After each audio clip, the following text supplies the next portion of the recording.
Hey there, I think I'm live. Yes? Okay. We have a couple minutes to go, and I'm going to try and get the glare out of here.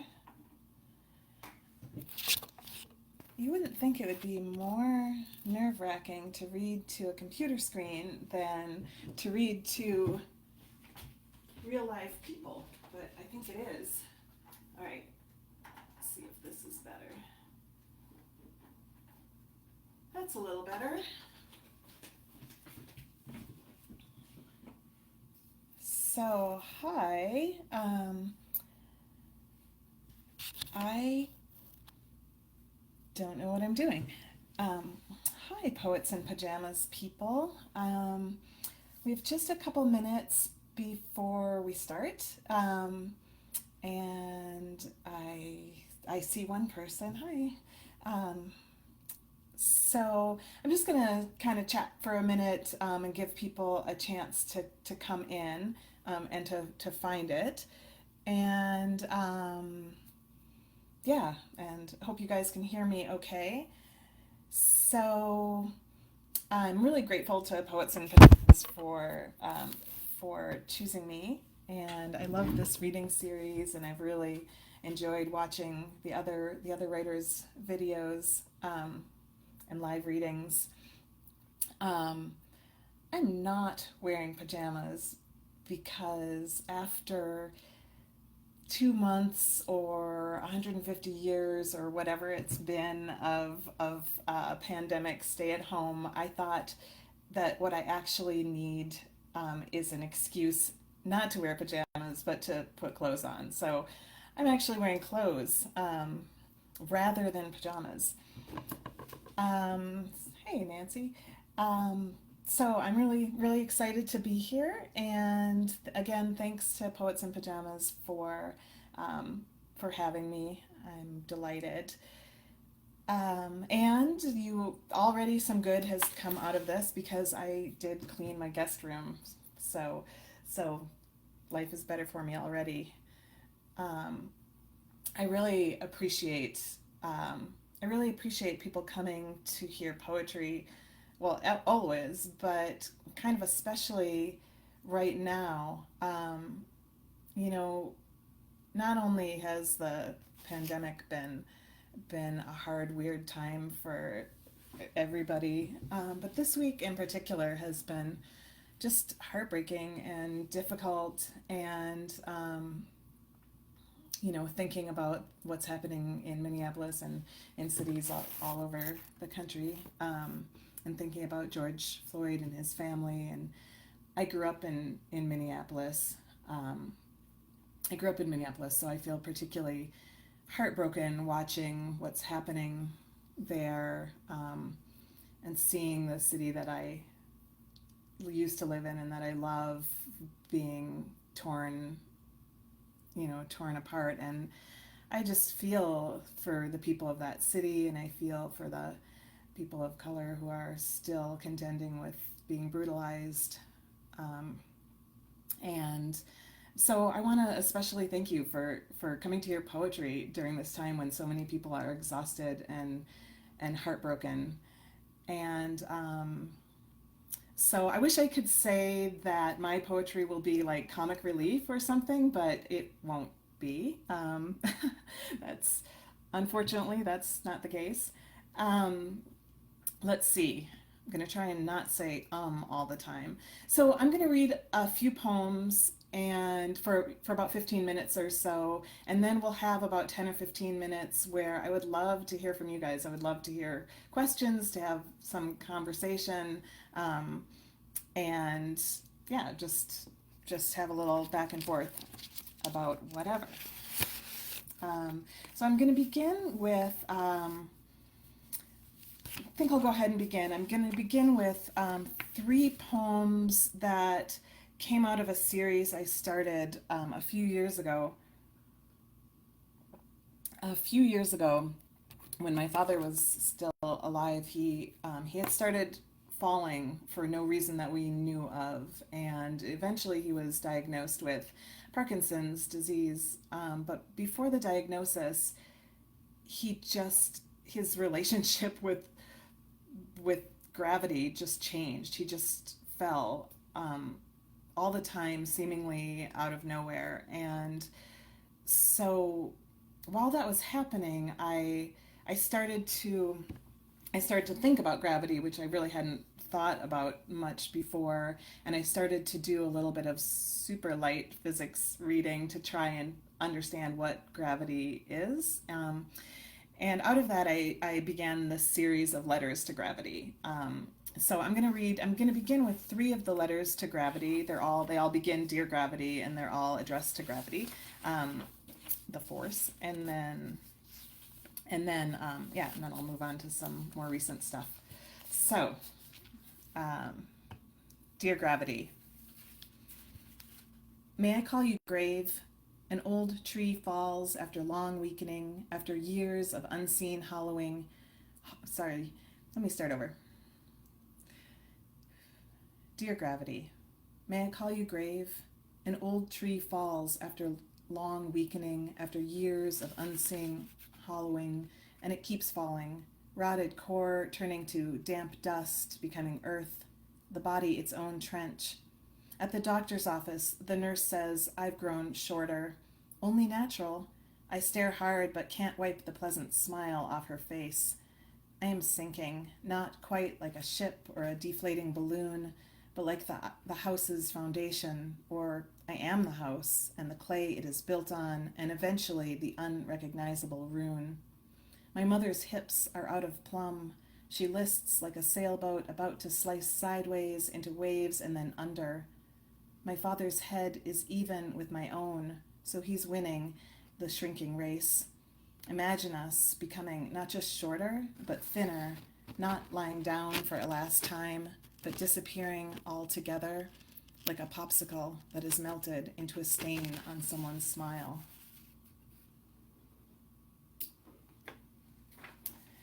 All right, the second Dear Gravity poem. Dear Gravity, I know your voice. It is volcano deep, a rumble like a rhythm that is felt but not heard. Still, it drops me. Wherever I am, I feel you speaking through the gum-stuck walk or the flame-orange hedge or in my tear ducts which let down their water unbidden. What could be less convenient? I am always crying in the naked sunshine. I blame you for reminding me every hour to look down to where loss is kept. The scattered leaves and, underneath, a bird's wing partitioned into smooth gray fingers. My own hands swell and shrink with the weather. How vexing to be made an instrument that measures only what can't be mastered. I miss skipping, though I could still do it. I miss that I could skip and feel the kind of alive that made me dizzy, so I would have to fling myself on the grass with my head thrown back. The hum I felt there, a song I can almost recall the lyrics to. And the third Dear Gravity poem I'm going to read is a little bit longer, and this one is towards the end of my father's illness, and it's one that I wrote actually in my dad's hospital room. Also, I have a cocktail. Cheers.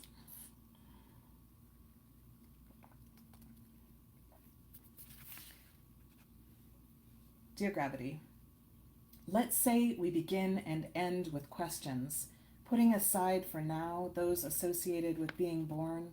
My father in his bed is a wrinkle among thin blankets, his breath an engine turning over. His arms go up sometimes in his ungentle sleep, as if to protect the eggshell of his skull, as if he is hiding under the desk of the world and the sirens have begun to blare. Dear Gravity, I cannot say he doesn't float, despite this heaviness. He drifts in a half-sleep, speaks in a half-tongue, such dreaming only the dying can do. The meat he asks, back to his bare bones, won't come from soup or cups of pudding cajoled into the red gap of his open mouth, which has gone loose as a broken hinge. One more only, this the very last, the nurse says, spoon tilted, her own hips straight and solid, someone so planted in the world it would take a violence to uproot her. My father both sinks and soars in his dry, thin paper skin. His lips are red and dark despite their roughed up skin, despite such poverty of moisture. They demark the entrance to the watery cave of the body.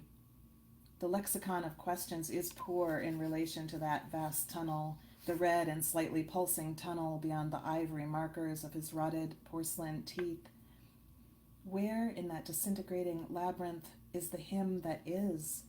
Not the lights that flash and blink on the body's dashboard, not the automatic systems that stutter along until they don't, not even the voice that sometimes booms out orders, surprising the muddle of confounded mutters, the litany of small refusals whispered hoarsely in the direction of the lamp's plastic-wrapped shade. What is left, gravity, after the body has been turned to ashes, and after his imprint and stink have been replaced by someone else's, and after even the words have been spoken among friends and family, and the catered panini cleared finally away, after the urn has been placed on the mantel, where will he be? Not anywhere anyone's hand can reach for his own, which rests yet on the blanket, and through which runs a live blue vein like a mountain range at dusk, seen from very far above.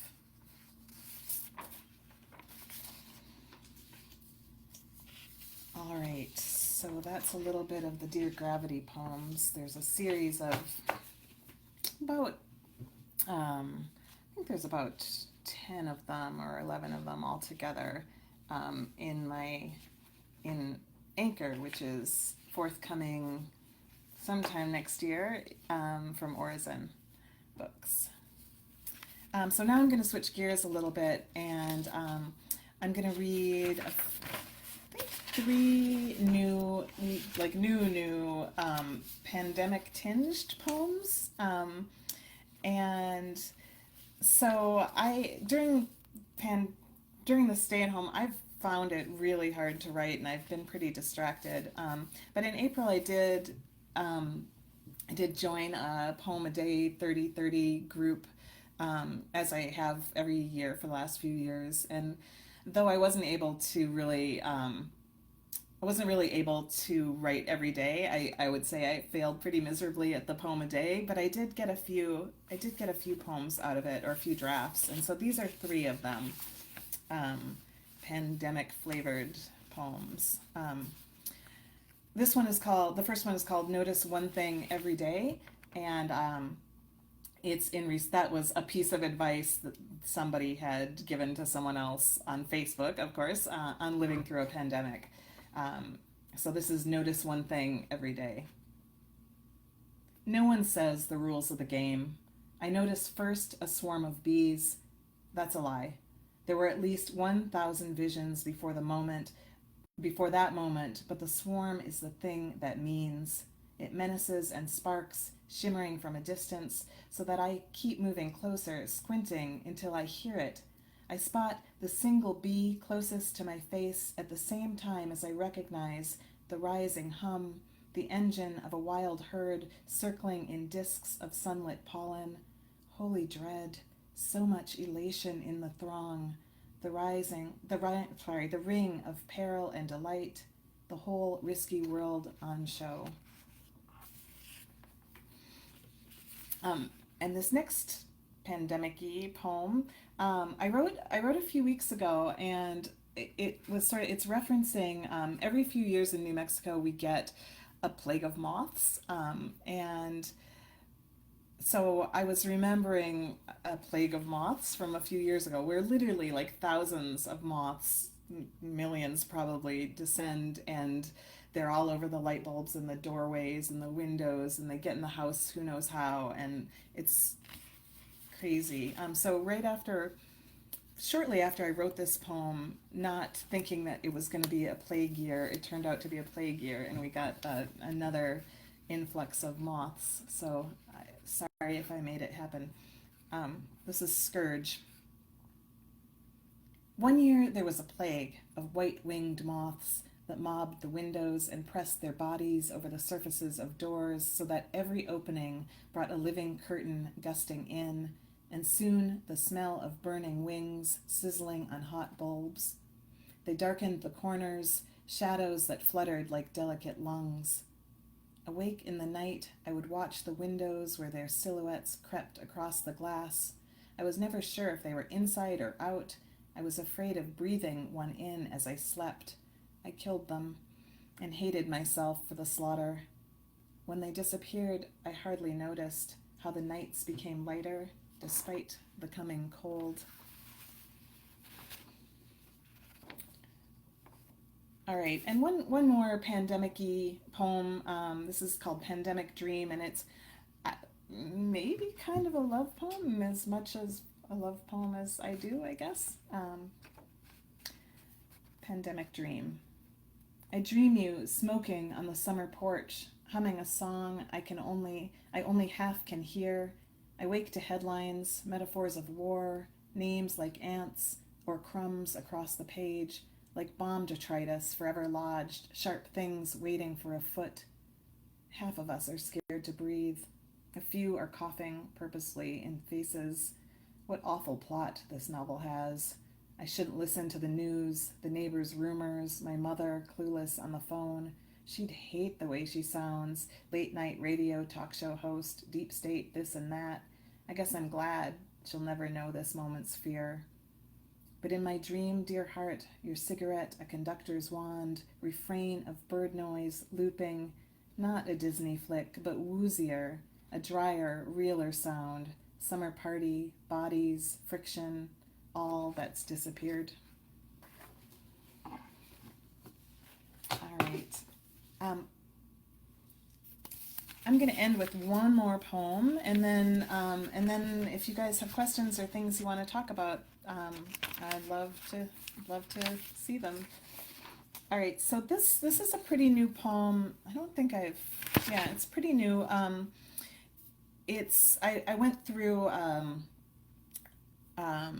breast cancer scare recently, and which turned out thankfully to be benign. But this poem came out of that experience. It's called Latch.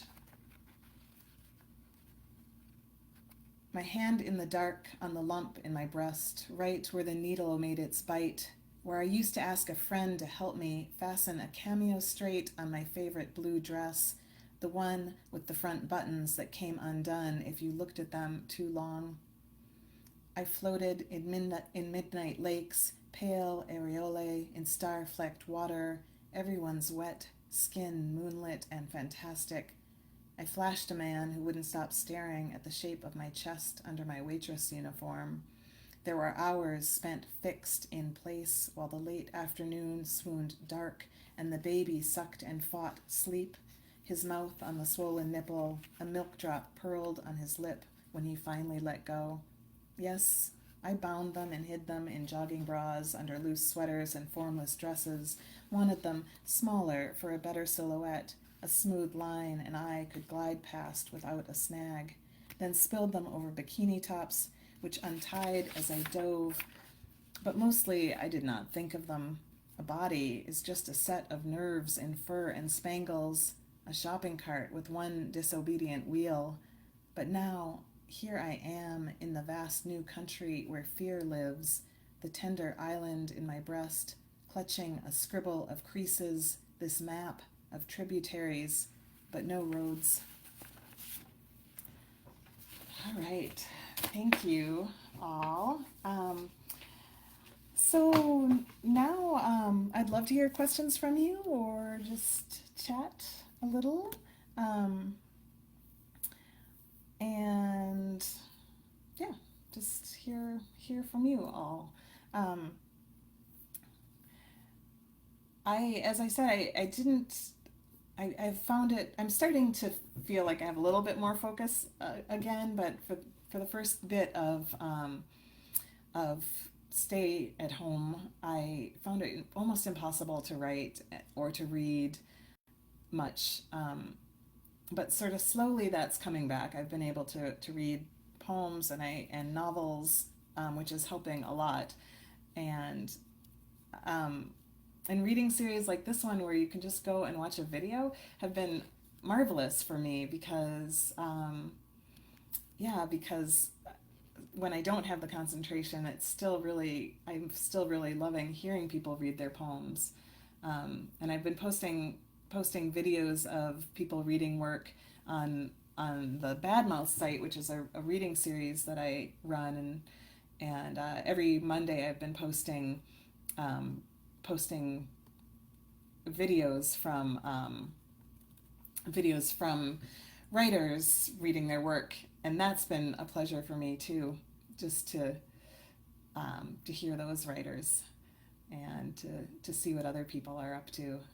I think always when I can't write, always other writers help me, but that's been particularly true now. I'm looking to see if there's any questions. Yes, that is yes, Meryl. That's exactly. I didn't see your question, but that's exactly. Yeah, I do. I find it really hard to focus, and I think now, especially now that my semester's over and I'm not teaching, and I have plenty of work to do. I have courses to get ready for the fall semester, and I have tons of other work, school related and not, that I could do, but I'm finding the unstructured hours a little bit difficult. So I've been trying to make a schedule for myself, make sure that I do some reading every day, some writing every day, and walking is helping too. But I'd love to know what other people are doing to help them stay focused and normal seeming during this time. So let's see.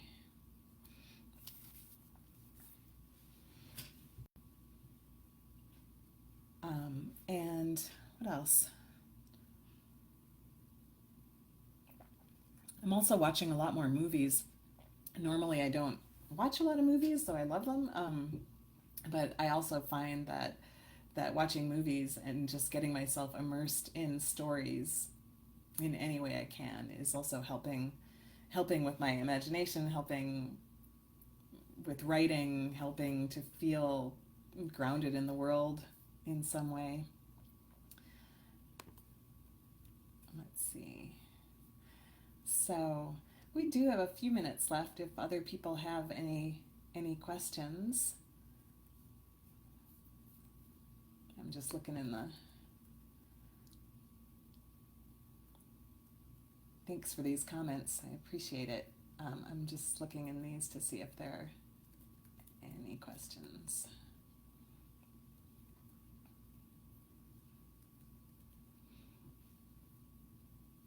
Yeah, walking. To Annie, in response to you, yeah, walking helps me tremendously, and it's something I love to do, but I feel like during my regular life, I don't have time to do the kind of long, rambly, unplanned, or without a planned destination walks that I'm doing now. And so recently, I've been going for, I mean, just like an hour to 2 hour walks almost every day, and that is definitely helping my sanity, and also gives me a chance to think. I feel like I think better. I think better when I walk. Think better when I garden. Think better when I do anything where I'm not trying to think. Think better when my body is occupied in some way, and that's been better for writing too. I'm very relieved that the ability to read is coming back a little bit, because that's always been such a essential pleasure, and it was really disconcerting to find that I couldn't focus enough to do that for a while. So, how about the rest of you? Are you all? Annie says she hasn't been able to really read or write. How about others of you? Are you able to read or write during this time? Are you finding other ways to get across? To get through it? My process. Yeah. Oh, those are both great questions. So Annie's asking if I can talk a little bit about my process of writing intersectional subjects. How did that process differ from my normal routine? So reading about physics. I'm not sure that it differed a lot from my regular routine. I mean, I tend to try and just follow curiosities in my reading. Um, I hadn't ever, probably since high school, attempted to, or maybe college, attempted to read anything physics. And the physics I read was very layperson light. It was that, oh, can't remember the name of the book, Seven Lessons in Physics, I think, by Carlo Rovelli. Um, and it's accessible and clear for non-sciency people as I am. Um, so for me, it was just reading a little bit, and I guess what was different is that I did kind of I did take some notes and try to think about to make sure I understood the specific terminology and the language that he was using. Um, and I don't usually kind of fact check my poems because I don't think of them as being reported or necessarily true. But with the poems, I don't think I mentioned them specifically in any of the three Dear Gravities that I read, but in a couple of the Dear Gravity poems where I try and be a little bit more specific about the physics of what gravity is, and I they're you would never know that I'd done any physics reading. They're pretty light, but I did try and make sure that my descriptions were accurate. Um, so I guess that was different. But normally I read for curiosity and pleasure, and so in that way it wasn't much different. And Roderick asks, do you find that poetry also takes care of you? Yes, what a nice way to say it. Yeah, I do. I mean, I often find that poems answer my emotional state.